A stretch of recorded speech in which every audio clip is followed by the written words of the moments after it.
যে বিসমিল্লাহির রহমানির রহিম, মাননীয় মন্ত্রী মহোদয়, আপনার অবগত আছেন সবকিছুই, নতুন যত প্রশ্ন করার কিছু নাই, জিজ্ঞেস করার কিছু নাই।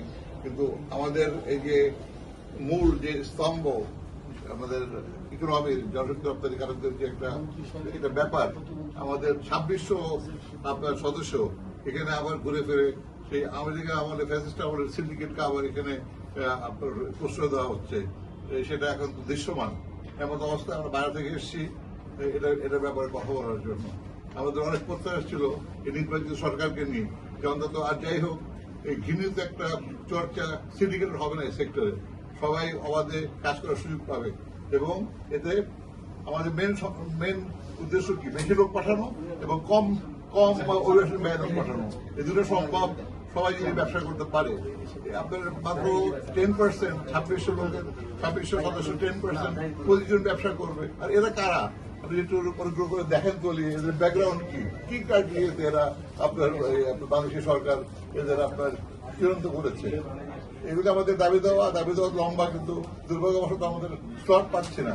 মাননীয় মন্ত্রী মহোদয় আমাদের সবাই পাচ্ছেন না। আপনি আজকে সবাই দিয়েছেন, আপনার ধন্যবাদ। আমাদের সচিব মহোদয়কে আমরা পাচ্ছি না। এমন অবস্থায় আমাদের তো দেয়ালে পিঠ থেকে যাচ্ছে।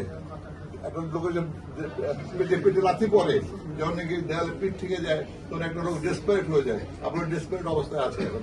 তো অবস্থায় আমাদের ফখরুল সাহেব ডিটেলসে বলেন। আসলে আমরা তো বারবারই আসছি এবং আপনাদেরকে চিঠিও দিয়েছি, আমরা মাননীয় প্রধানমন্ত্রীকেও চিঠি দিয়েছিলাম।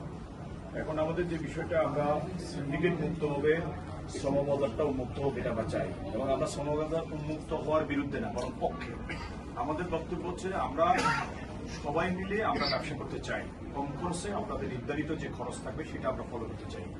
এখন আপনার আমাদের বায়রার সদস্য হচ্ছে 2500, আপনি 25 জনকে বেছে নিলেন, তার মানে 2475 জন এখানে বঞ্চিত হবে, এটা হতে পারে না।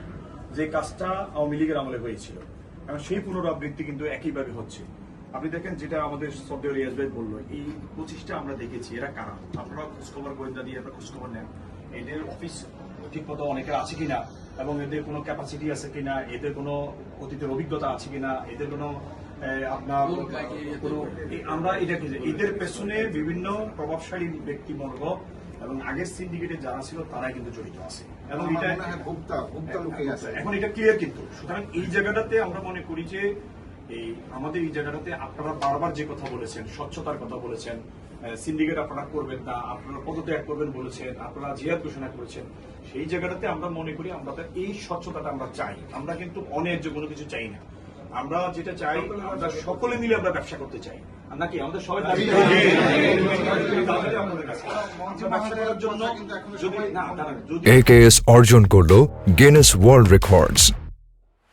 AKS মালয়েশিয়ার সরকার যদি আপনারা কূটনৈতিকভাবে তাদেরকে ম্যানেজ করতে না পারেন, দেখেন নেপাল কি করছে, নেপাল কালকে তাদের রাষ্ট্রদূতকে ডেকে কিন্তু তারা তলব করছে কিন্তু, এবং তারা এই 25টা লাইসেন্স বন্ধ করে দিবে। কিন্তু আমরা তো ওই জায়গাটাতে নাই।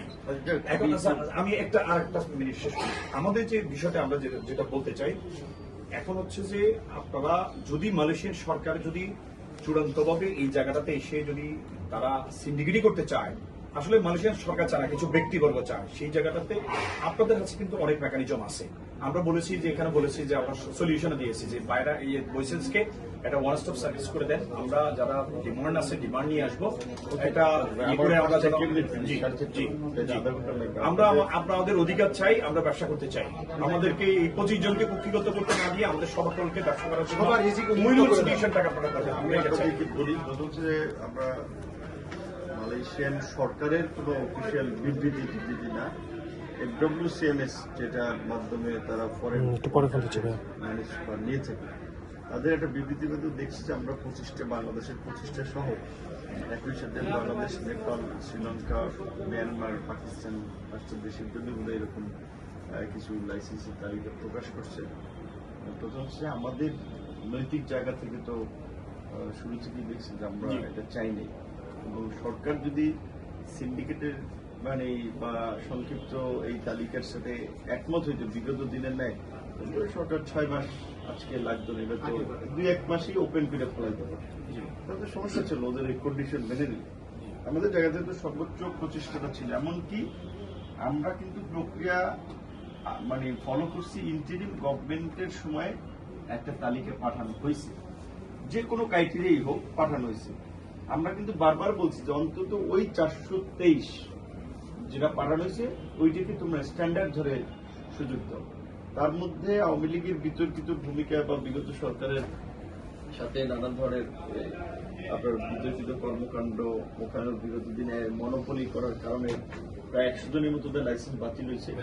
তারপরে বাকি সবাই সুযোগ পাবে আমরা এমনটা প্রত্যাশা করেছিলাম। তো দেখি গতকালকে যে একটা FWCMS একটা বিবৃতি দেওয়া হয়েছে, আমরা মালয়েশিয়ান গভর্নমেন্টের সাথেও যোগাযোগ করে তাদের চূড়ান্ত আমরা অনুমোদন বা তাদের অবস্থানটা আমরা বোঝার চেষ্টা করতেছি, যার ফলে আমাদের দিক থেকে এখনো অফিসিয়ালি কোনো বিবৃতি দেওয়া হয়নি।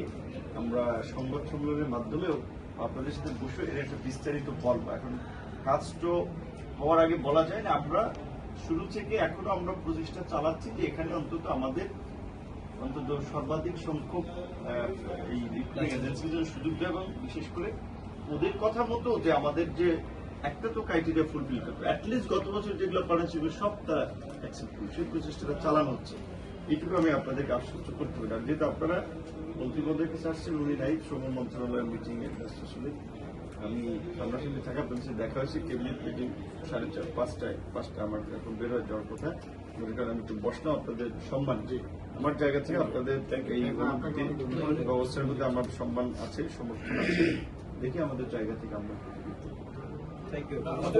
তালিকার বাইরেও কাজটা করতে পারে, সেটা একটা বিষয়। তালিকার বাইরেও একটা বক্তব্য আছে, এই তালিকার বাইরে কিন্তু আমরা আমাদের তালিকার বাইরে